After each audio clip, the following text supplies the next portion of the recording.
I'm Bob Shea. I'm Chief Investment Strategist at Dynasty Financial Partners.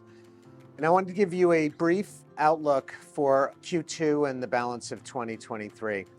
Probably helps to do a quick recap of Q1.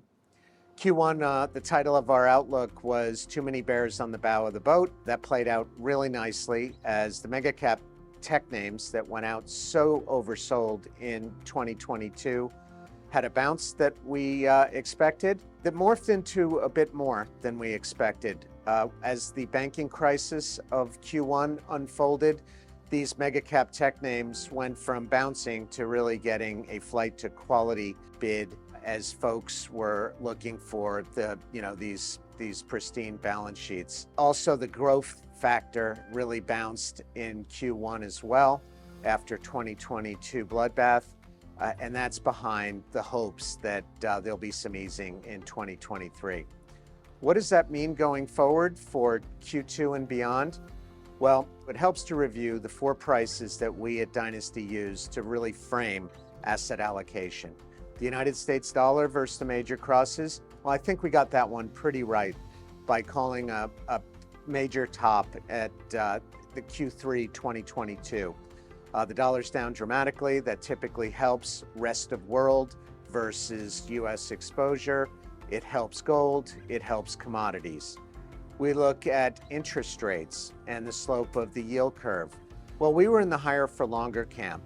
Well, that narrative has changed, and the narrative of economists have changed so dramatically in Q1 2023. We went from soft landing narrative to no landing narrative to a hard landing narrative. Not we at Dynasty, the financial community. And that really put some dramatic volatility in rates markets as the two-year note fell almost 100 basis points in 48 hours in early March. And we look at credit spreads. Credit spreads haven't done much. They're in the median of their range from 1987. And the barrel of oil at $80, I think really ties more into the United States dollar weakness, with countries like China and India able to buy Russian oil in their own currencies at a pretty significant discount to what the rest of the world is paying for oil. Summing it all up, what does that mean for Q2 and beyond? Well, the macro environment continues to be challenging, and the equities markets and the rates markets are telling two dramatically different stories. The equity markets, up with the S&P up 7% in Q1, that typically projects quite bullishly going forward. And we're in the third year of a presidential cycle, also tends to be quite a bullish year for equities.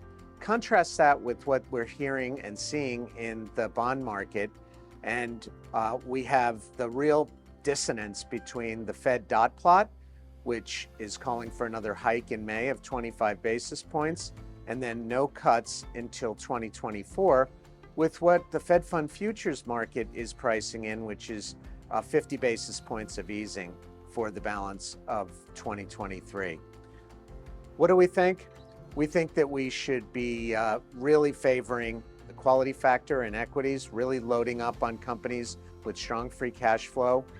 We think that just a more defensive posture in general in equities is prudent and probably makes sense to hedge active fixed income with duration. I hope you enjoyed that. Thank you.